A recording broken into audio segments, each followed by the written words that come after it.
Hi everyone, welcome to Molly's Storytime. Today's story is Curious George, Rain or Shine. It's adapted by Erica Zappi. Curious George was a playful little monkey. Like most playful little monkeys, he loved having fun outside.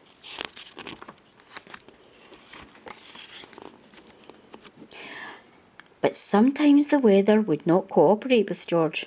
It would be too windy for playing ball or too wet for flying a kite. George was tired of the weather ruining his fun. He decided that he would just have to be prepared for anything.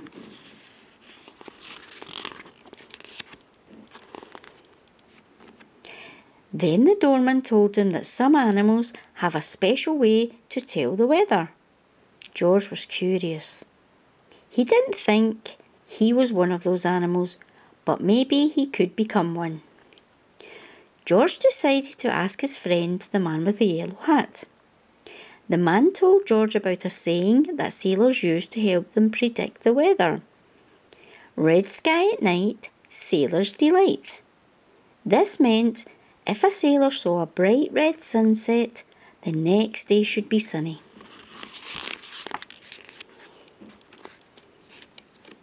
That gave George an idea. He would draw pictures of the sky and then watch what happened to the weather. He started with a red sunset that evening. The next day was warm and sunny.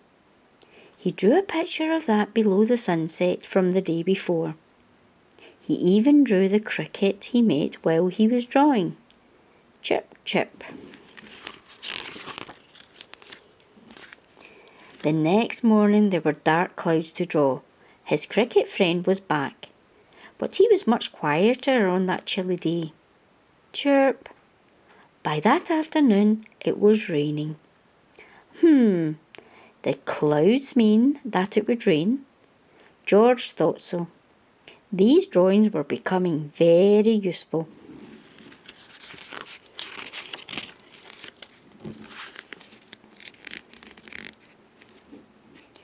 The next day, George used his drawings to help make a decision.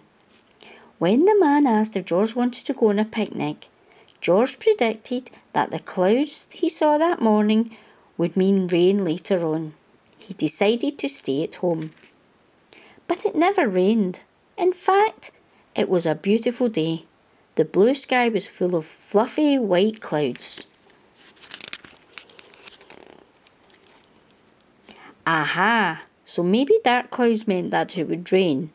White clouds meant the weather would be good. George was so happy when he saw a sky full of white clouds the next morning. Now he could go on that picnic. But George's happiness did not last long. Wind blew a storm and that soaked his sandwich. The wind had ruined his picnic and his prediction. This weather business was not easy. How was George supposed to predict the wind too? The next day, George noticed a flag flapping in the wind. He didn't have a flag, so he used the man's sock as one.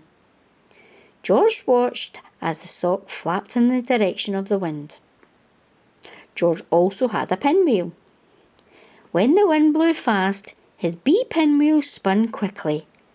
When the wind blew slowly or not at all, the pinwheel spun slowly. Now he could tell how fast the wind was blowing. As a special treat, George's friend took him to the weather station for a visit. There were no socks, pinwheels, crayons, or crickets. How did they predict the weather? The weather scientists told George that they used radar and satellites in space to find weather patterns. Unfortunately, they were missing one of their satellites. They wouldn't be able to predict the day's weather for the mayor's big golf game. George had an idea. George raced home. The sock and the pinwheel showed the morning storm clouds were being blown away. His drawings showed the sky was red the night before and the cricket was chirping quickly. George predicted it would be a good day for golfing. He could predict the weather after all. Back at the weather station, the mayor was happy to hear the news. He invited everyone to come to the golf course. George had one more prediction to make that day. Tomorrow would be a great day for a picnic. Thank you all for listening. And if you want to subscribe to my channel, just click the subscribe button below.